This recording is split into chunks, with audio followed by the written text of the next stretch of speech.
When I was trying to create the presentation last night, so I thought, okay, what should I write about? Should I tell them more about the code?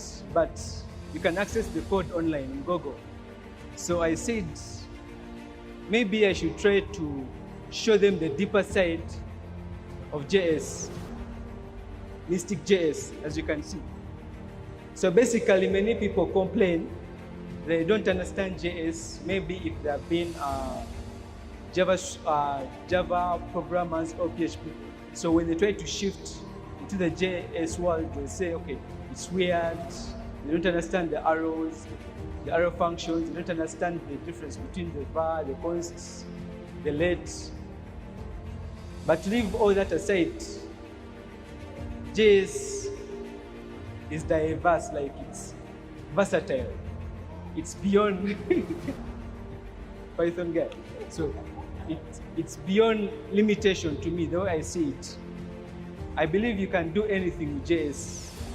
I believe it has no limitation.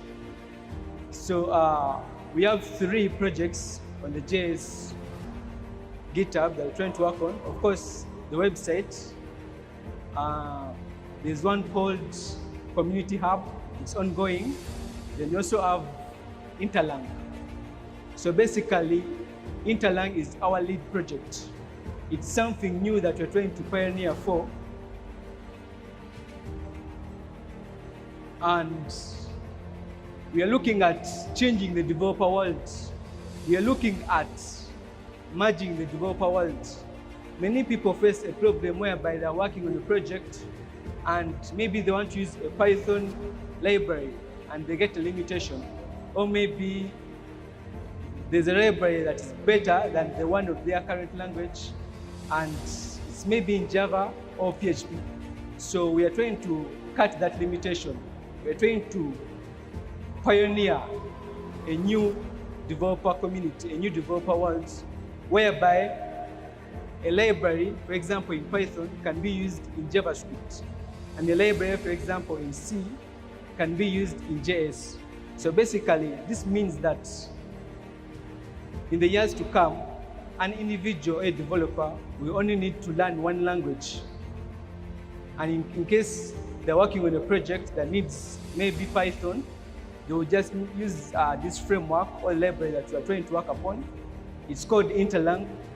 So as you can see, okay, it's ongoing.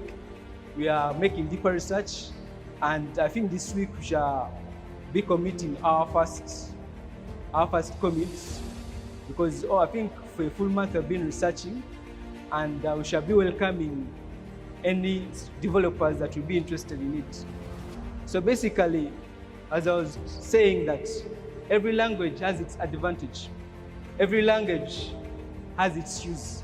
For example, there's a reason why they use Java or Kotlin in the development of mobile apps, especially Android. Also, there's a reason why they use Python in machine learning related things. So basically, if you're a developer and look at the developer world as all these languages being tools, you can easily grow and you can easily build wonderful things. So basically, Interlang will be focusing on the strength and potential of every single language.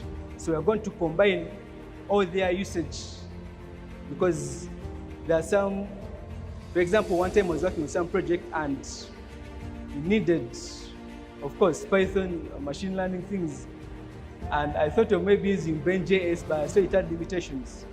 So, and also, you know, Python things, although it was my first language I learned, it has been a while since I last coded in it.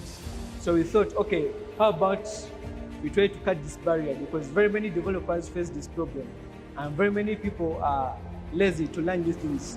So we build a platform, a framework, where you can use a library of any language. So basically, our pioneer project, or the prototype, we are planning to use JS and to be pure Node.js. Some of you who are in the JS group, I think you have heard about it.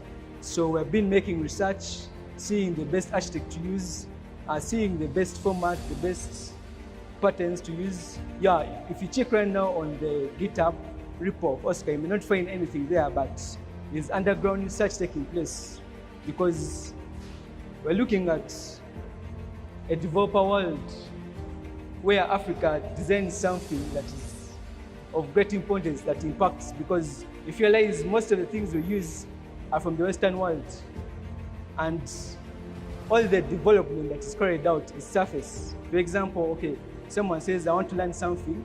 For example, they want to dive into the mobile world, they learn Android. But the thing is, who built Android?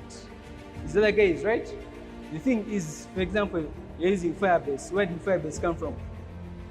But the way we look at things, like the way, okay, the ninjas, we call ourselves ninjas, the JS ninjas. So the way we are looking at things is to pioneer ourselves into the new world, like to pioneer something new that the entire world will use, that will impact the society, that will impact the future of development. So basically, on our current research on the project, we thought of using child processors. We are still researching more on it, but our current research is currently based on what? On child processors.